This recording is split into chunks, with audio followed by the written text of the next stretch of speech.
Praise the lord. నేటి వాక్యము కీర్తనల గ్రంథము 30వ అధ్యాయము 12వ వచనం. నీవు నా గోని పట్ట విడిపించి సంతోష వస్త్రము నన్ను ధరింపజేసి ఉన్నావు. యెహోవా నా దేవా, నిత్యము నేను నిన్ను స్తుతించెదను. దేవుని ఎడల భయభక్తులు కలిగిన వారి జీవితాలలో కష్టములు, నష్టములు, బాధలు, దుఃఖములు ఇవన్నీ కూడా సహజంగా కలుగుతూ ఉంటాయి. ఆనాడు భక్తుల కాలంలో కష్టం కలిగినప్పుడు, నష్టం జరిగినప్పుడు, బాధ వచ్చినప్పుడు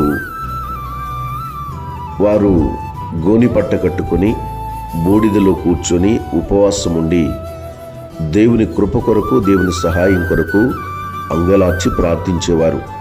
అయితే దేవుడు వారి ప్రార్థన ఆలకించి వారికి మేలు చేసినప్పుడు, వారి బాధను కొట్టివేసినప్పుడు,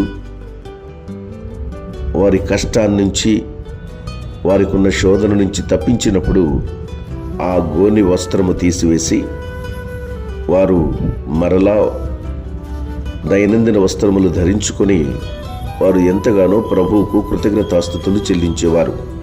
ఈరోజు ప్రియమైన దేవుని బిడ్డలారా, మన జీవితాల్లో కూడా మన కష్టము, మన నష్టము, మన బాధ, మన దుఃఖము తొలగిపోవాలి అంటే గోనిపట్ట అనే దీన వస్త్రాన్ని మనం ధరించుకుని ప్రభు సన్నిధిలో ప్రార్థన చేసినప్పుడు మన ప్రార్థన ఆయన ఆలకించి మనల్ని కూడా సమాధానముతో నింపగలడు.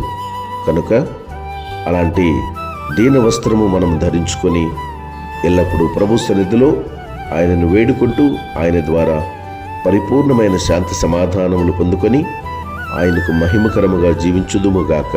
ఆమేన్.